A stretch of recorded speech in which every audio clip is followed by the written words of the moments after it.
আছি। তো ভালো তো আছো সেটা তো বুঝলাম, তো এবার তোমার সাথে কিছু পার্সোনাল কিছু কথা ছিল। বলো।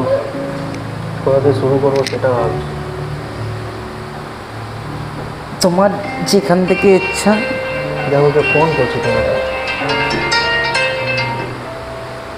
হ্যাঁ বাবা, আমি একটু ব্যস্ত আছি, আমি পরে কল করছি তোমার। বাবা ফোন বলো। করছে? কী ব্যাপার? বাবা ঘেমে যাচ্ছ কী ব্যাপার তোমার? এত গরমের মধ্যে তো গরমে ঘামবো না? তুমি এত গরম হয়ে যাচ্ছ দিনকে দিন, আশেপাশে বসে থেকে থেকে এমনি ঘেমে যাচ্ছ। তুমি কি আমাকে সত্যিই ভালোবাসো? আরে হ্যাঁ গো, সত্যি ভালোবাসি। না, আমার সাথে এরকম করছো তুমি। তোমার সাথে এরকম কেন করবো বলো? বলছি বলো, আজকে রাত্রিবেলা কী খাবে, কোথায় যাবে বলো? যাওয়ার কথা যেখানে যাবে তুমি বলবে সেখানে যাবো। আর খাবারটা দেখো কী করবে। খাবারটা আমি ভাবছি বিশ্ববাংলার উপরে কি খাবে? হ্যাঁ গেলেই হয়। তুমি প্রচণ্ড ঘামছো কিন্তু। আরে ঘামছে, এত গরম কী করবো। হ্যাঁ আরে বল ভাই, কী খবর তো? এ ভাই শোন শোন, না একটু পর ফোন করছি। কেমন আছিস বলো? এই চলে আসছি দাদা, বলো ভালো আছো? ভালো আছি। তো তুই কিডন্যাপটার পেছনে এখনও পড়ে আছিস? আরে দাদা ওরম কেন বলছো? সেটা বলছি না, তুই ভালো ছেলে তাই বলছি, পাড়ার ছেলে। অন্য মেয়ে দেখ, ভালো মেয়ে আছে। আরে সেটা তো বুঝলাম, এটা আমাদের তুই দেখো বলতে আমি personal দেখে ব্যাপার। দিচ্ছি মেয়ে, আমার গার্লফ্রেন্ডকে বলে মেয়ে দেখে দিচ্ছি। না না তুই দাদা, কিডন্যাপের আমার পেছনে কোনো পড়ে কিছু আছিস। না না দাদা, তুমি তুই আর বেকার ভালো ঘরের ছেলে। দেখো দাদা, এইসব নিয়ে বেকার আমাকে আর কিছু বলো না। আমার এই ব্যাপারে কথা শুনতে ভালো আরে লাগে। সেটা নয় তো, তোর তো ভালোর জন্যই বলছি। দাদা দেখো, তোমাকে আমি ভালো কথা বলছি, আমাদের পার্সোনাল ব্যাপারে আর কথা বলতে এসো না। সেটা আমি মানছি, কিন্তু দেখ তোর বাড়ির কথা তো ভাববি। তোমাকে তোর বলছি ফ্যামিলি তো এত আমি, সুন্দর। তুমি এই ম্যাটারটা এখানে ক্লোজ করো, ঠিক আছে? এই ম্যাটারটা ম্যাটারটা তো আমার নয়, ম্যাটারটা তো তোমার। তোমাকে বলছি তো, আমার ব্যাপারে তো আমার বুঝে নিতে দাও।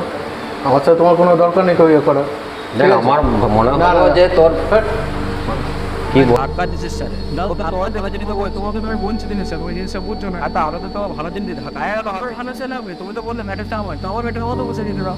এখন তোমাকে খারাপ করে পড়ছি, তো খারাপ করে তো বলে খারাপ করতে হবে না। তোমার আমার ভালো চাইতে হবে না, খারাপ করতে হবে। তো অনেক অন্তরে আমি দেখছি, আর কদিন আগে আরেকজন দেখছিল, আজ এটা এই ব্যাপারটা কি হচ্ছে আমার কাছে বুঝতে হবে। ঠিক আছে, ভালো আমার বলে তো দেয় হবে না, বুঝতে হবে।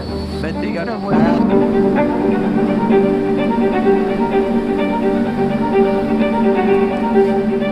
এইবারেরও টাইম মনে এসে গেল, একটু শেষ করে।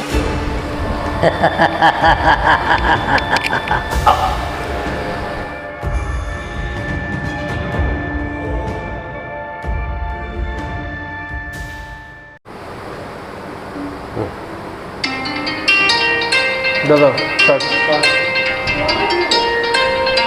One hello, what? আবার মার্ডার?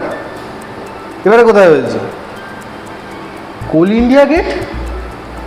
এই তো কদিন আগে আমি প্রীতিকে অ্যাসাইন করলাম একটা নতুন মার্ডার কেস, ওটা এখনও সলভ হয়নি, এখন তার মধ্যে আবার মার্ডার? তো সিরিয়াল মার্ডার চলছে পুরো কলকাতা দিয়ে। কি শুরু হলো দেখি জিনিসটা, তাহলে ঠিক আছে আমি আবার ওর কাছে অ্যাসাইন করছি, দেখছি রিপোর্ট আমরা খুব তাড়াতাড়ি খবর নিচ্ছি।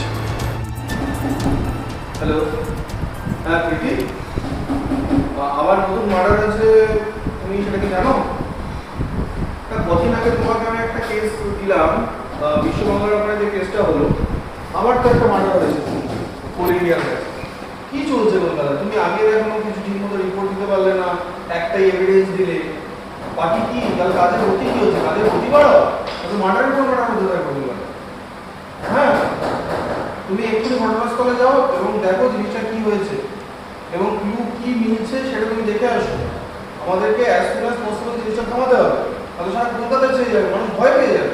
কি চলছে আমার কলকাতায়?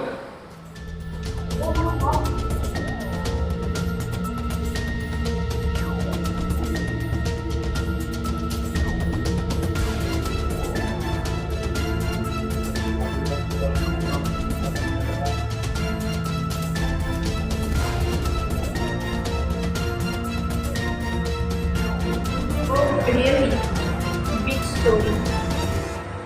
স্যার, হ্যাঁ আমি যে কেসটা ইনকোয়ারি করছি, আমার একজনকে সন্দেহ লাগছে, তো আপনি যদি বলেন তাহলে আমি তাকে ডাকতে পারি। আপনি যদি বলেন তাহলে আমি ডেকে কথা বলি নাকি? হ্যাঁ মিস্টার দে, হ্যাঁ আমি আমাদের সিআইডি অফিস থেকে বলছি। আপনাকে একবার আমাদের সিআইডি অফিসে আসতে হবে। হুম।